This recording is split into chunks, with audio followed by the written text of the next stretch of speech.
Hey there!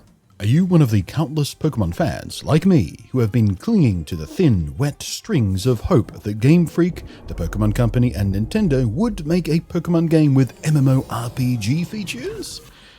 And are you one of the Pokemon fans who've been lamenting how coddling and baby mode easy Pokemon games have become in recent years? Has it been so long since you whited out that you barely remember what losing an in-game Pokemon battle even feels like?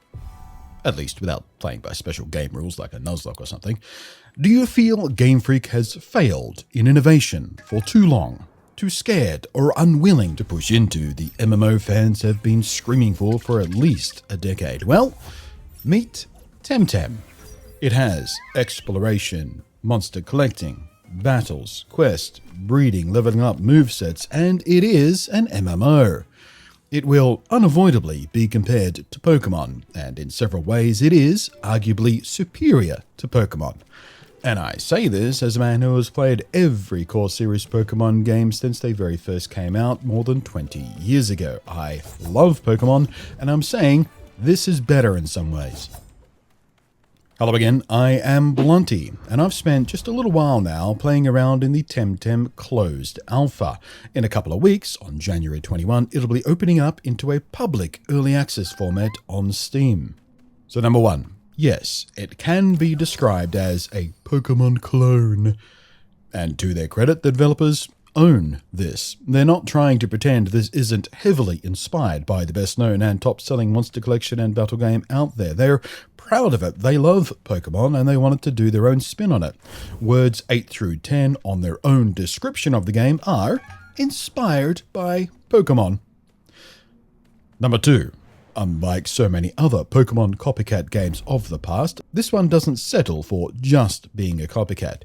This wasn't made to merely cynically try to ride the coattails of Pokemon. This was made by people who loved the Pokemon games, but like so many of us, wanted it to move forward into the modern age of online gaming just a bit faster than it has been.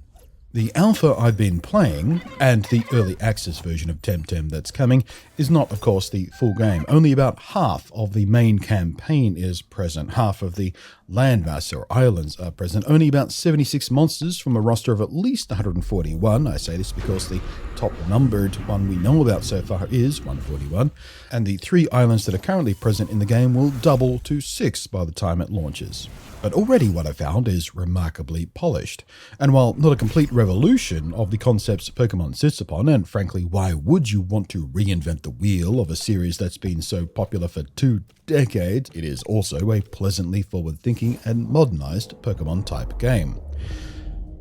For example, right at first glance, it has some huge improvements. Simple, but huge improvements over Pokemon as far as my opinion goes. Just look at the overall UI. You might have noticed already. Well, there's a text box down there. That's standard for MMO, no surprise there. But aside from that, look, there's a minimap. Always handy. Maybe not that essential in this type of game, but certainly always very handy. And look, there's a quest tracker. Now you always know at first glance what your next story beat is, or indeed what side quests you have still waiting for you to be completed and where they're at and where you should be. It is ridiculous in this day and age that I'm still literally taking notes when I run into an NPC in a Pokemon game. You know, if there's an NPC with a Pokemon trait, I have to manually write down what Pokemon they want, what town they're in. So when I get that Pokemon, I know where to come back to. The game doesn't... How are we in 2020 and Pokemon games still don't have a basic quest tracker for that kind of crap on it? Come on. And look, down there, an at-a-glance representation of your team. The members, their levels, their HP bars, and their experience bars.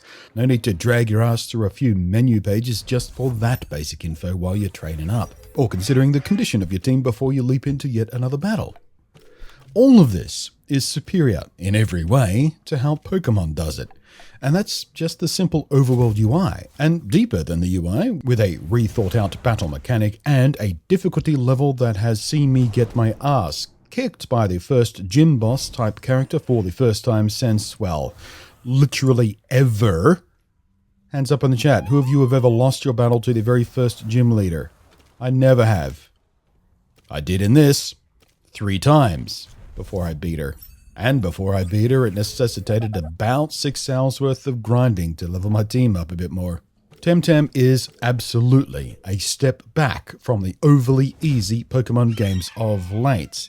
Don't get me wrong, I've enjoyed the Pokemon games of late, but they are really much too easy. And of course, as I mentioned in the opening, one of the standout features is the fact that this is designed as an MMORPG, an always online experience that sees you sharing the world with other real player characters alongside the usual NPCs. For 10 to, let's call it 15 years now, ever since the first large-scale MMOs like WoW have been around, the passionate Pokemon player base have been imagining what Pokemon could be if it were ever reimagined as an MMO and we all shared the world together.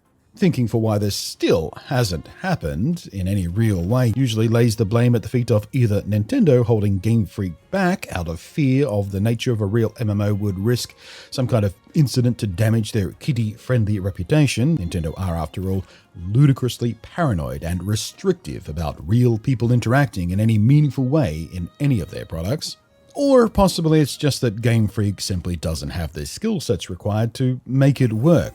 This is certainly in evidence in how janky Pokemon Sword and Shield's wild area runs, the closest they've ever gotten to anything resembling an MMO, with performance tanking immediately upon triggering the online mode, not to mention how poorly the frustratingly limited online features even work there to begin with. But whatever the reason for it, Temtem has come to answer that call and has been designed from the start to be massively multiplayer online. Unfortunately, in the alpha there's a very limited array of true MMO features implemented yet, including the PvP system, but much more is coming in the open early access update in a couple of weeks. Co-op is already here though, which by nature of this small closed alpha I haven't actually got to bite into yet, but it is my understanding that Temtem's entire campaign mode is co-op compatible, as well as the usual drop-in drop-out options. There will be many kinds of player-to-player interactions, competitive modes, of course, both serious face and casual friendly, friends lists and clubs, or in traditional MMORPG parlance, guilds. The friends system will ensure you and the people you like playing with are consistently connected to the same server instances, and of course, you'll have the usual suite of customizable options for your character look, emote animations and the like. But like I said, the PvP stuff isn't here in the alpha yet, so I can't say much about it, but from what I've seen, there will be multiple modes, including casual friendly ones for the less hardcore peeps who just want to have a bit of fun, and the high competitive stuff will have things like pick and ban options, which should keep strategies rather interesting. It's also not clear yet how multiplayer options will factor into things like trading or monster breeding, but it's safe to bet these will be there in some form too. You have, of course, been watching the game as I've gone on here, and clearly it's very similar in gameplay loop to Pokemon, with a few interesting modifications to the basic Pokemon recipe, all of which I genuinely do think make it better than its inspiration. For a start, there is absolutely no RNG in battle. No randomness at all. Any move or ability you use, or indeed fall victim to, is predictable in its action. A sleep or poison move, for example, or any other status move, puts a Temtem down for a preset and clearly indicated number of rounds, with a countdown right there on your HP bar UI. So you never need to hope and pray again that your Pokemon will wake up on the next turn. You know precisely when your Temtem is going to wake up. There's no such thing as accuracy, which will make your moves just randomly miss sometimes, which, as we all know, can be quite the frustration in Pokemon. You, of course, have the usual type advantages and weaknesses in matchups and pairings, and these typings are a little bit different, but quite familiar to Pokemon. And as far as I've seen, even amongst these matchups and weaknesses and resistances and stuff, there is no RNG-based critical hit system. So when you think you can tank the next hit, you know you can tank the next hit. You're not running a risk of being RNG'd into a critical hit and just wipe it out, and your plan destroyed.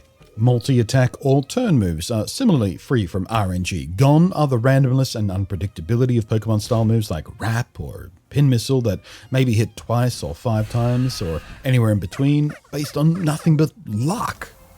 This small alteration alone really changes how you use this type of status or multi-moves, immediately making it more strategic and immediately making them more attractive to use because you can rely on them. Some moves can't be used until a turn or two into battle have passed, so your opening move isn't always necessarily anything at all from your moveset. Some moves have cooldown timers after use, so you can't use them again for a round or two. The whole system completely removes blind luck from any battle strategy employed, and it's wonderful to be free of that. Also gone compared to the Pokemon system is Power Points, or PP. All of your Temtem's moves have effectively unlimited uses, so long as they're alive. Instead, the restriction you face is an overarching stamina system, not so different from something you might see in an action RPG system, actually. Different moves use different amounts of stamina. And again, there's no blindness there, it's clearly indicated, and when you go to use the move, you can see exactly how much stamina it's going to use if you use that move. So the key to your strategy is clever management of this stamina pool. You can use a move you don't have enough stamina to use, but if you're overreaching your stamina pool, you will take HP damage equal to the amount of stamina overflow. And you'll also need to rest the next round. So there's a rather interesting risk and reward calculation to be made in those situations. You can also choose to rest through a turn to regenerate some more stamina if you want to use a more hungry move the next time around. Or you can use restorative potions, one of which can restore stamina and HP simultaneously. This change from PP to stamina-based limits on how often moves can be used or spammed is huge. It sounds like such a small change, but in use, it is surprisingly effective at engaging a far more strategic style that I'm used to using for the basic in-game stuff. I thought I was going to be frustrated by it when I first read about it, but this really does create a fresh approach to a Pokemon-style battle that I am in fact rather enjoying. You may have also noticed by now that 2 versus 2 battles are the norm. There's the occasional trainer battle, or indeed wild encounter, that sees you facing only one opponent, but the usual is 2x2. It makes me reminiscent of Pokemon Colosseum, which itself was a noticeable step up in challenge from the normal Pokemon games of the day, amongst other changes it had from the core RPG series. This dual battle stuff also aids in the battles being far more strategic. We've had dual battles in many Pokemon games for quite some time now, but in the mainline series at least, they've always been the exception, not the rule. And combining everything else I've just described into a dual battle system makes a pretty noticeable change in how I'm playing this versus how I usually play a Pokemon game. But wait, there's more.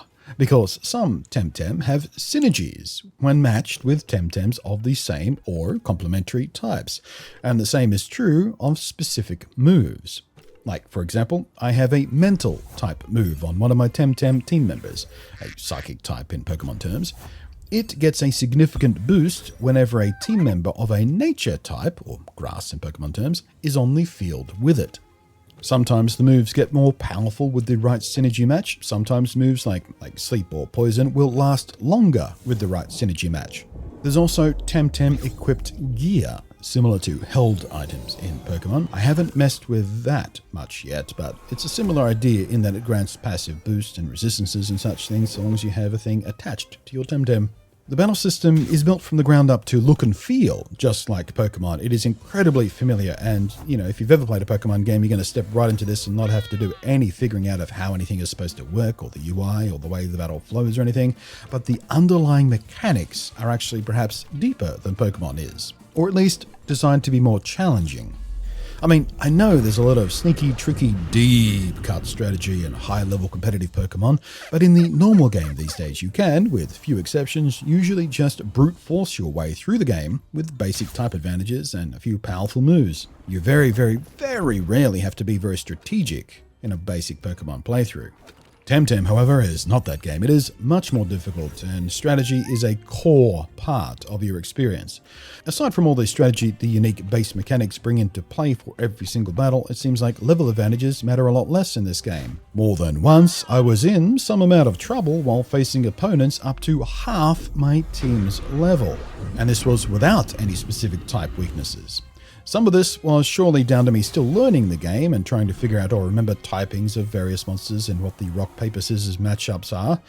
But even still, in battles where, had this been a modern Pokemon game, I would just 1 or 2 hit KO my way through it without even thinking much, just simple brute forcing it, and taking so little damage it was basically irrelevant. In Temtem, I'm being forced to think a lot more about what I'm doing, why I'm doing it, what comes next, and I'm leaving far more battles in need of a heal before I risk another encounter with anything.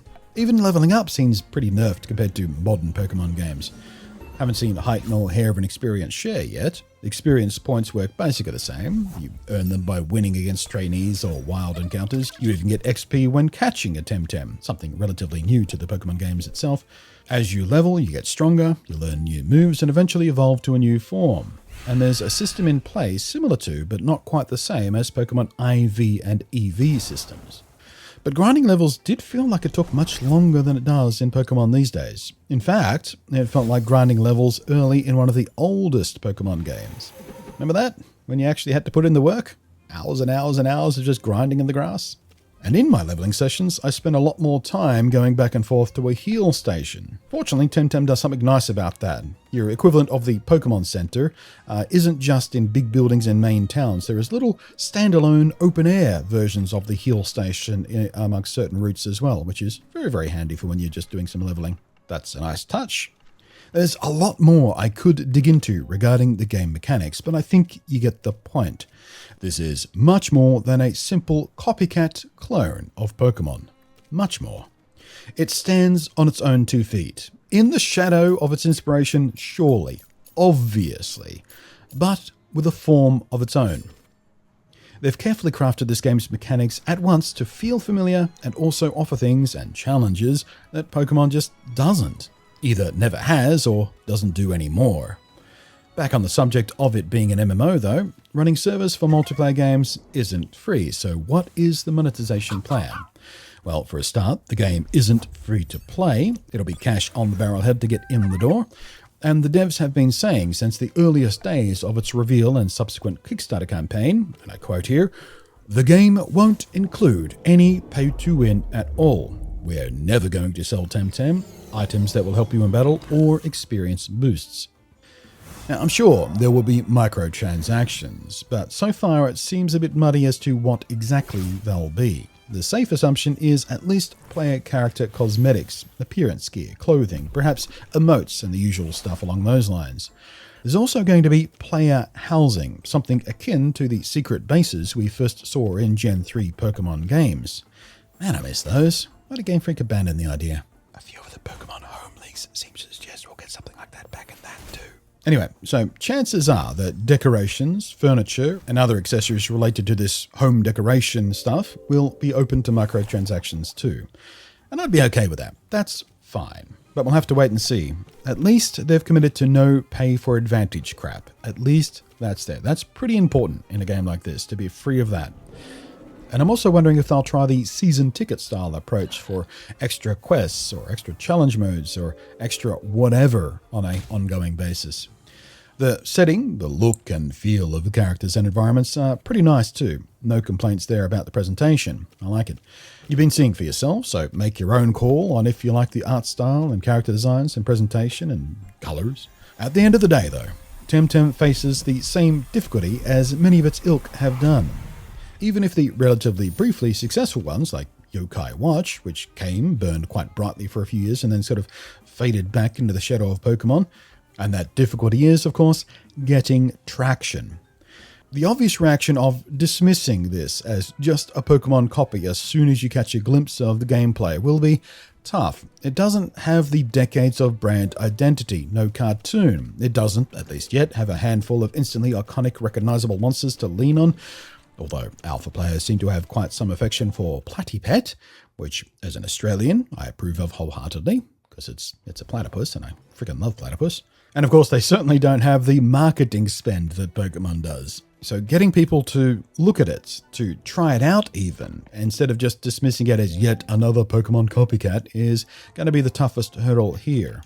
But it does have an identity of its own. It does deserve to be looked at in its own right. It looks good, it sounds good, it already plays very smoothly, and I've seen no bugs and no crashes in my alpha time so far. And it has much of the stuff Pokemon fans love. It has familiar exploration, collection, breeding, and training stuff. And in a few key ways, it is, arguably, superior to Pokemon. Like, for example, how you can swap around your moveset easily, instantly, and at any time without penalty right from the UI, where you can select, move, swap out any move your Temtem has ever learned. Even this small change over Pokemon allows for a lot more fun, strategy, and experimentation. It certainly seems devs Creamer are already more willing to listen to players, both their own during the closed alphas and indeed from what the Pokemon community has been saying they've wanted for years. Feels like anything you say to Game Freak just falls on deaf ears. As I mentioned before, the Open Early Access kicks off on January 21 on Steam and via Humble Bundle. It will have about 50% of the story content. It will have 3 different islands of the 6 it'll launch with. It'll have co-op, player customization, monster breeding, and competitive PvP, and much more. And unlike in their closed tests so far, an early access usually means there's likely no more server wipes coming, or none planned at least. There's always a chance that an issue or exploit would be exposed and will force them to do a server wipe before launch just to even the playing field, but that is pretty rare at this stage of stuff. So any progress and rare Temtem you find, and yes, by the way, Temtem have an equivalent of a shiny Pokemon. They call them Luma Temtem. So if you catch one of those while in the early access, it seems pretty likely you'll keep that as well. It's PC only while heading towards its full release form, but of course the devs plan, or at least hope to, bring it to consoles too, including of course the Switch, and they do plan on supporting cross-platform play in that event, so that'll be nice. Temtem is worth checking out if you're a Pokemon fan, or a Digimon fan, or a Yokai Watch fan. I am enthusiastic about it, hopeful, even encouraged by my alpha experiences, but only time will tell if it manages to strike a chord and gather a long-term community. But I've been keeping an eye on it for about 2 years now since it was first revealed, and I'm going to continue to keep a close eye on it throughout the early access period, because everything I've seen so far suggests that it has some very strong bones to perhaps build one of the most legitimate Pokemon-style MMO attempts yet. It's by far the best and most polished and carefully thought out Pokemon, but not Pokemon game I've played, regardless of online features. Thanks for watching. I am Blunty, and I will catch you next time.